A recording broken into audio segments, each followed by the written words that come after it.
Replikasi DNA adalah suatu proses penggandaan DNA sebagai materi genetik makhluk hidup. Proses ini sangat penting dalam tahapan perkembangbiakan atau pembelahan sel, yaitu pada fase S siklus sel. Materi DNA yang telah digandakan kemudian akan dibagi ke masing-masing anakan sel yang baru. Kita ketahui bahwa struktur DNA berupa double helix yang terdiri dari dua rantai untaian polimer DNA yang saling berpasangan secara komplementer. Dalam berpasangan, adenin berpasangan dengan timin, sedangkan guanin berpasangan dengan sitosin.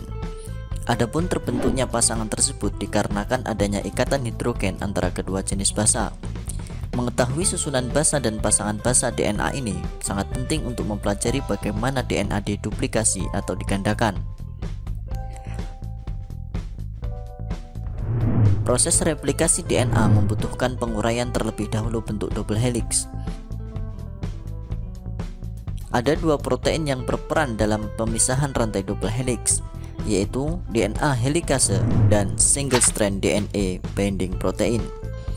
DNA helikase pertama kali diisolasi sebagai enzim yang menghidrolisis ATP saat menempel ke DNA. Dengan melakukan hidrolisis ATP, DNA helikase dapat menempel dan bergerak sepanjang DNA dan membelah struktur double helix DNA menjadi dua single strand DNA. Jadi, fungsi dari enzim helikase ini adalah untuk menghidrolisis rantai ganda polinukleotida menjadi dua rantai tunggal polinukleotida. Protein yang kedua adalah single strand DNA binding protein, atau nama lainnya adalah helix destabilizing protein. Protein ini berfungsi menstabilkan struktur single strand DNA. DNA yang telah dibelah dari struktur double helix dapat membentuk gulungan yang mengganggu proses replikasi. Dengan adanya SSB atau single strand DNA binding ini dapat tetap lurus sehingga memudahkan proses replikasi. Proses replikasi DNA tidak perlu menunggu struktur double helix ini dibuka seluruhnya. Ketika sebagian dari DNA mulai terbuka, maka proses replikasi ini dapat dimulai. Apabila kita bayangkan, maka bentuk ini seperti garpu, yang mana kedua untaian memiliki orientasi yang berbeda satu sama lain, atau disebut dengan antiparalel. Satu untaian DNA template berorientasi 3 aksen ke 5 aksen, dan untaian yang lain berorientasi 5 aksen ke 3 aksen. Di garpu replikasi inilah tempat terjadinya kegiatan utama proses replikasi. Pada saat proses replikasi terjadi, di titik tersebut tersusun kompleks multiprotein dan multienzim yang terlibat dalam proses tersebut. Replikasi dimulai oleh enzim primase yang membentuk primer. Primer yang dibentuk berupa segmen RNA pendek yang dikenali oleh DNA polimerase untuk memulai replikasi. Kenapa harus dibutuhkan RNA primer? Ternyata hal ini berkaitan untuk mengurangi jumlah error atau kesalahan saat replikasi DNA.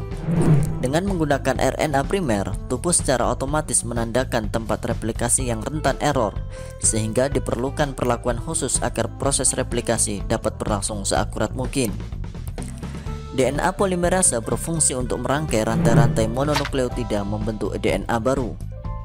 Enzim ini ditemukan pada tahun 1954. Proses polimerisasi DNA oleh DNA polimerase dimulai dari datangnya deoksinukleosida trifosfat bebas yang sesuai dengan pasangan basa dari ujung 3 aksen DNA template.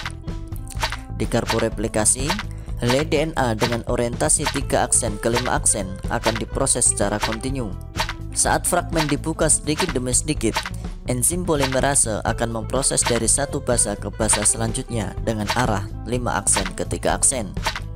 Helai DNA dengan orientasi ini disebut leading strand. Adapun helai DNA dengan orientasi yang berlawanan disebut lagging strand, yang mana helai DNA ini berorientasi 5 aksen ke 3 aksen, sehingga proses replikasi tidak bisa dilakukan secara kontinu, karena enzim polimerase juga bergerak dari arah 5 aksen ke 3 aksen. Oleh karena itu, enzim polimerase membentuk potongan-potongan DNA pendek yang disebut fragmen Okazaki. Saat DNA polimerase selesai membuat satu fragmen Okazaki, maka enzim harus kembali ke garpu replikasi untuk membuat fragmen Okazaki yang baru. Setiap dimulainya pembentukan fragmen Okazaki baru, perlu ada RNA primer yang dicetak oleh primase untuk memulai replikasi.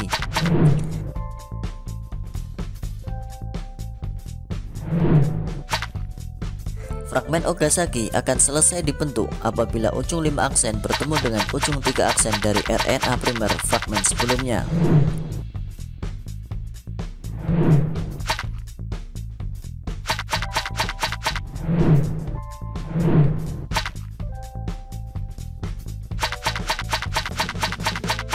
Dengan demikian, lagging strand akan terdiri dari RNA primer dan fragmen Okazaki.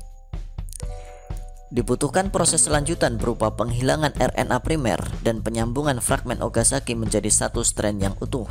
Penghilangan RNA primer dilakukan oleh eksonuklease, yang kemudian dilanjutkan dengan pembentukan DNA baru oleh DNA polimerase sebagai pengganti primer.